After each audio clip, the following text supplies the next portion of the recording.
Hi guys, today's video is about Native American myths and legends that might have been the true inspiration for Rhaegar's storyline, from his appearance to his possible resurrection. But I want to focus more on Rhaegar's story up until his death at the Battle of Trident today, and if he were resurrected, then who Rhaegar might be in Song of Ice and Fire will be discussed in my next video. Before I get into those myths and legends, I want to point out a few things about Rhaegar. Rhaegar has silver blonde hair with deep purple or indigo colored eyes. Indigo is halfway between blue and violet. In my last video, I introduced a Native American story called The Legend of the Violet and showed you how it was related to the story of Rhaegar and Lyanna. And today, you see more of blue involvement in forming Rhaegar's storyline based on Native American stories. Prince Rhaegar's closest and oldest friend was Sir Arthur Dayne. House Dayne is a noble house from Starfall in Dorne, and one of the most ancient houses in the Seven Kingdoms. The first Dane is said to have raised Starfall, having tracked a falling star there and found a stone of magical powers. In one of my videos, I talked about a stone being rock, saying that the stone part of the Azor Ahai prophecy is referring to Casterly Rock, and you see how coherent Georgia is in replacing rock with stone today. Rhaegar was well loved by the people of the Seven Kingdoms during his lifetime, and he was a great knight and a noted magician, and his song made Lyanna cry. Lyanna was betrothed to Robert Baratheon, who was a womanizer. When Cersei asked if she and the king would have children, Maggie the Frog replied that the king would have 20 children, but Cersei would have only 3. Cersei later married Robert Baratheon, and Robert had many bastards. Lyanna was supposedly abducted by Prince Rhaegar, which sparked Robert's rebellion, but in reality, Lyanna had willingly eloped with Rhaegar, and they were married in Dorne, and Lyanna died giving birth to Jon Snow at the Tower of Joy in Red Mountain. The Targaryen sigil is a 3-headed red dragon, and Rhaegar's black plate armor had the 3-headed dragon decorated in rubies on the breastplate. During the Battle of the Trident, Rhaegar was struck down with a massive blow from Robert's warhammer, which scattered the rubies encrusted in Rhaegar's armor into the water. Rhaegar lay dead in the stream, and the location was named the Ruby Ford thereafter. Rhaegar's body was cremated as Targaryen tradition. Now here are the Native American stories that complete Rhaegar's storyline in addition to the 4 Native American myths and legends that were introduced in my last video. Silver brooches. Gidanone was a beautiful Iroquois maid. At sunset each day, she visited the blue lake from which sweet strains of a mysterious song rose. The magical song filled her heart with amazement and joy and comforted her soul. She was sad because her father was so poor he promised her to a rich old man. But she was afraid of the hard work waiting for her to do at the old man's place. So she went to the lake to get comforted evening after evening, listening to the mysterious song. Now the singer was Gaiawaz, the spirit of the blue lake and mountain streams. Unseen by her, he approached her and sang his magic song whenever Gidanone visited the blue lake. Days passed, and the old man came to take Gidanone to his lodge, but weeping, she hastened to the lake, and there she found 2 fish lying in her path, and around them were sewn rows of silver brooches. She built a fire, roasted the fish, and ate it, and fastened the brooches on her dress.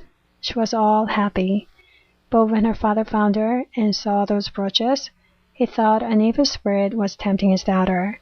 So he tore the brooches from her dress and led the girl back to the lodge. But the fish he ate gave her thirst of the water of the blue lake, so she ran from his father to the shore. And when she got to the lake and started drinking from it, strong arms thrown about her and took her down to the bottom of the lake. There, a handsome warrior appeared in front of her with glistening silver brooches and told her not to fear, for he was Gaiawaz, the spirit of the lake. And he led her to a lodge built of scarlet shells, and there she was happy with Gaiawaz. Red Rope Stream. Once upon a time there lived 2 young men in the Blackfeet camp, Red Rope and Talking Rock. Their life was hard during their childhood and their youth, Talking Rock was an orphan, and Red Robe only had his old grandmother. This old woman had managed to rear the boys by hard work and sacrifice. When the boys became teenagers, their life became a bit easier because they could help their old grandmother. And when the boys became old enough to go out and fast, they had their dreams. Each found his secret helper of mysterious power, and each became a warrior. But they were still poor. About this time, Red Robe fell in love with a girl, Mamin the Wing. Her father was a rich old medicine man, and Red Robe could never speak to her, but whenever they met, he thought the look she gave him in passing was friendly, perhaps more than that. One day, Red Robe had a chance to tell Mamin that he loved her, but he's too poor to ask her father to let him marry her.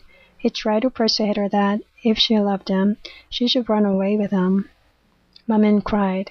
She loved him as well, but she said she would not run away to leave her mother to sorrow and to be beaten by her father, who would blame the poor woman for all the disgrace.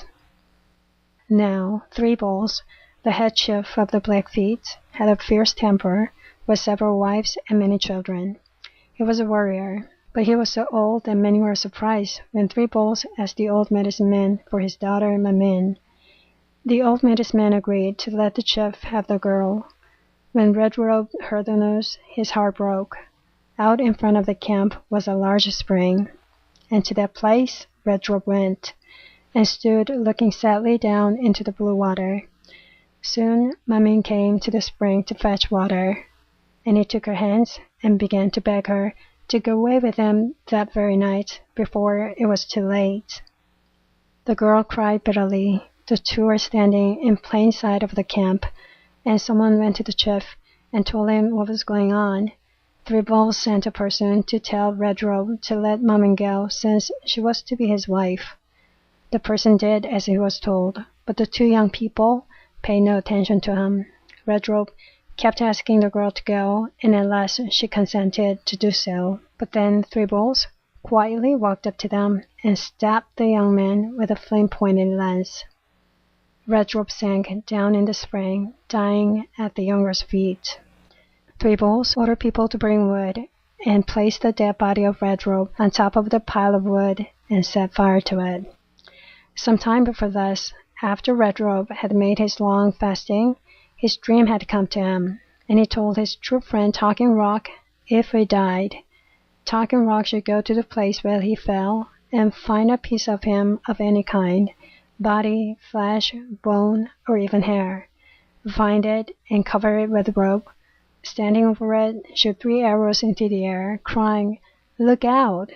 And for the 4th arrow, cry, "Look out, Red Robe, the arrow will strike you," and run away from the place without looking back. Then he'll live again. Talking Rock had little faith in the power of the 4 arrows, but he did as he was told. After a long search around the place where Red Robe was cremated, wailing long and loud, he found a bit of charred and blackened bone. Hoping that the bone was part of Red Robe's, he shot 3 arrows into the air, crying, "Look out!" And on the 4th one, he cried, "Look out, Red Robe, the arrow will strike you," and ran from the place as fast as he could. On and on he ran, and then suddenly a firm hand gripped his shoulder, and a voice said, "Why so fast, my friend?" And stopping and turning, Talking Rock found himself face to face with Red Robe. He could not believe what he saw. Soon they went to their lodge, and the poor old grandmother ran over to him and held him in her arms, crying from joy. Red Robe told his grandmother to go to the chief and tell him that he, Red Robe, needed some dried meat. The old woman was hesitant about this, but she went to the chief and said, "Red Robe sent me here. He wants some dried meat." Three Bulls showed no surprise. He said, "It is what I expected. No matter what I've done, he lives again, and I can do nothing," and gave her meat. When she returned with meat, Red Robe asked her to go back to the chief and ask for Mamin this time. The old woman was really hesitant about this request, but Red Robe told her not to fear, so she went back to the chief and told him what Red Robe further wished. Three Bulls told Mamin to go with the messenger. Then, with steps that broke into a run, Mamin hurried toward the lodge of her sweetheart, and with a cry of joy she threw herself into his arms. Great now was the happiness of these young people. Red Robe became a chief, respected and loved by all the people. Mamin bore him many children who grew up to be the supporter of their old age. Okay, the 4 Native American myths and legends from my last video and the 2 from this one will complete the repertoire which Rhaegar and Lyanna's story is based on. Actually, there is one more story that will probably give us a clue about whether Rhaegar has resurrected or not, and if so, who he might be in A Song of Ice and Fire, which will be discussed in my next video. But for now, let me draw some parallels here. In my last video, we saw how Silvermoon was connected to Rhaegar in a story called Lily Now, the Fairy Girl. Now you've seen silver brooches that belong to Gaiawas, and I think George has given silver blonde hair to Rhaegar instead of silver brooches. Rhaegar had indigo-colored eyes, that is half violet and half blue. The legend of the violet is about a warrior and a maiden from the enemy's camp turning into the violet flower after their death, and Gaiawas is the spirit of the blue lake, and Prince Rhaegar's oldest and closest friend was Sir Arthur Dayne. Red Robe's oldest and closest friend is Talking Rock. Rock can be stone, and if a stone can talk, that stone's gotta be a magic stone, and thus could be the stone of magical powers found by the founder of House Dayne. Just like Rhaegar, Red Robe was respected and loved by all the people, and like Rhaegar sang Lyanna a song, Gaiawas sang a mysterious song that comforted Gidanone. Lady Now, the Fairy Girl, The Legend of the Violet, Silver Brooches, Red Robe's Dream, they are all about a girl who was betrothed to someone, but had run away with her lover. Lily Now was betrothed to a handsome brave, the enemy's maiden, already had a suitor, the coward. Gidanone was promised to an old man by her father, and Mamin was betrothed to Three Bulls. And Three Bulls already had many wives and children before taking Mamin as his wife. Like Robert Baratheon was a womanizer and had many bastard children. Then the name Red Robe and Gaiawas Lodge built of scarlet shells clearly shows the red connection with Rhaegar, Red Mountain, Red Dragon, rubies, Ruby Fort, and the fact that Rhaegar's body was cremated is a critical piece of information. As we can see, the formula to resurrect Red Robe was to cremate his body after he fell. If that's the only way Rhaegar could be resurrected, then it is possible Rhaegar could be still alive because he was cremated after his fall. But the problem is Sir Arthur Dayne was not with Rhaegar at the Battle of the Trident. Like Talking Rock was there when Red Robe died. Then would it be possible for someone else to bring Rhaegar back to life? If so, who would that person be? Well, that sort of thing is something I'm going to discuss in my next video. Today, I'm going to wrap it up with how the name Rhaegar and Baratheon were created. In my last video, I told you Lyanna's name is from Lily Now and Ania, like Li and overlapping Na. And I think Rhaegar's name is from Red Robe and Gaiawas, like Rhaegar or Rhaegar. It's almost like the same pattern to me, and I hope you remember Ogudua the Bat from the story of Ania the Rose Flower. If you combine Ogudua the Bat and the old man Gidanone was promised to for marriage, I think you can see what I see here. Bat and the old man. If you flap Bat and Anne, you get Beren, and take the O and Anne from the old man, you get Theon. Together you can make a Baratheon. Would it be harsher for you? I don't know. What do you guys think? Please comment below what you guys think of all this. And my next video will be about Rhaegar's story after his death at the Battle of Trident. And I hope you guys enjoyed this one, and we'll be back for more. Thanks for watching. See you guys later. Bye!